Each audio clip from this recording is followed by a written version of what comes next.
നമസ്കാരം. ഇന്ത്യ തങ്ങളുടെ ആധിപത്യം ബഹിരാകാശത്തും ഉറപ്പിക്കാൻ തീരുമാനിച്ചിരിക്കുകയാണ്. ഈ ആധിപത്യം അടുത്ത 3 വർഷത്തിനുള്ളിൽ സാധ്യമാകുമെന്നാണ് റിപ്പോർട്ട്. ഇതിന്റെ ഭാഗമായി വാർഷിക ബഹിരാകാശ പേടക ഉൽപാദനം 3 ഇരട്ടിയാക്കാൻ ലക്ഷ്യമിടുന്നു എന്നാണ് റിപ്പോർട്ടുകൾ പുറത്തു വരുന്നത്. ചന്ദ്രയാൻ, ആദിത്യ L1 ദൗത്യങ്ങളിലൂടെ ലോക ശക്തികൾക്കിടയിൽ സ്വന്തം സ്ഥാനം ഉറപ്പിച്ച ഇന്ത്യൻ ബഹിരാകാശ ഗവേഷണ സംഘടന നിലവിലെ വളർച്ചാ നിരക്ക് രാജ്യത്തിന്റെ ശാസ്ത്ര സാങ്കേതിക വ്യാവസായിക ശേഷി അതിവേഗം വർദ്ധിപ്പിക്കുന്നതിനുള്ള ശക്തമായ തന്ത്രത്തിന്റെ ഭാഗമാണ്. ഈ സാമ്പത്തിക വർഷം 7 വിക്ഷേപണങ്ങൾ കൂടി നടത്താൻ ഇന്ത്യ പദ്ധതിയിടുന്നു. ആഗോള ബഹിരാകാശ വ്യവസായത്തിൽ നിലവിൽ 2% മാത്രമാണ് ഇന്ത്യയുടെ വിഹിതം. എന്നാൽ 2030 ആകുമ്പോഴേക്കും ഇത് 8% ഉയർത്താനാണ് ISRO ലക്ഷ്യമിടുന്നത്. നിലവിൽ $8.2 ബില്യൺ മൂല്യമുള്ള ഈ വ്യവസായം 2033 ആകുമ്പോഴേക്കും $44 ബില്യൺ എത്തുമെന്നാണ് പ്രതീക്ഷിക്കുന്നത്. ഈ വളർച്ച ലോക ബഹിരാകാശ രംഗത്തെ ഒരു പ്രധാന ശക്തിയായി ഇന്ത്യയെ അടയാളപ്പെടുത്തും.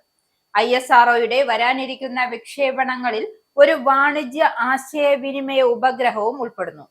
ഇതിൽ ഏറ്റവും നിർണായകമായ നേട്ടമെന്നത് പൂർണ്ണമായും ആഭ്യന്തരമായി നിർമ്മിച്ച ഉപഗ്രഹ വിക്ഷേപണ വാഹനത്തിലൂടെ ഒരു സുപ്രധാന നാഴികക്കല്ല് കൈവരിക്കാൻ സംഘടന ലക്ഷ്യമിടുന്നു എന്നതാണ്.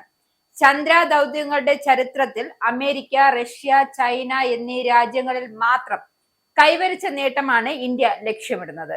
2028 വിക്ഷേപിക്കുന്നതിനായി ചന്ദ്രയാൻ 4 ചന്ദ്ര ദൗത്യത്തിന് സർക്കാർ അംഗീകാരം നൽകിയിട്ടുണ്ട്.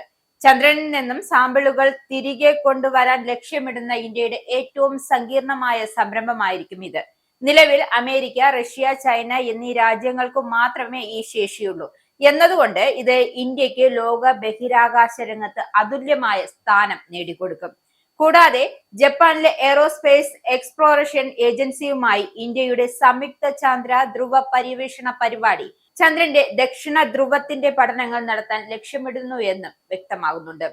2035 ബഹിരാകാശ നിലയത്തിന്റെ പണി പൂർത്തിയാക്കാനാണ് ISRO ലക്ഷ്യമിടുന്നത്. ഈ നിലയത്തിനായുള്ള 5 മൊഡ്യൂളുകൾ ആദ്യത്തേത് 2028 ഭ്രമണപഥത്തിലെത്തിക്കുമെന്നാണ് പുറത്തുവരുന്ന റിപ്പോർട്ട്. അമേരിക്കയുടെ നേതൃത്വത്തിലുള്ള അന്താരാഷ്ട്ര ബഹിരാകാശ നിലയം അവസാന ഘട്ടത്തിലേക്ക് അടുക്കുകയും ചൈനയുടെ ടിയാങ്കോങ് പൂർണ്ണ പ്രവർത്തനത്തിലേക്ക് നീങ്ങുകയും ചെയ്യുന്ന പശ്ചാത്തലത്തിലാണ് ഇന്ത്യയുടെ ഈ നീക്കം എന്നതാണ് ഏറെ നിർണായകം.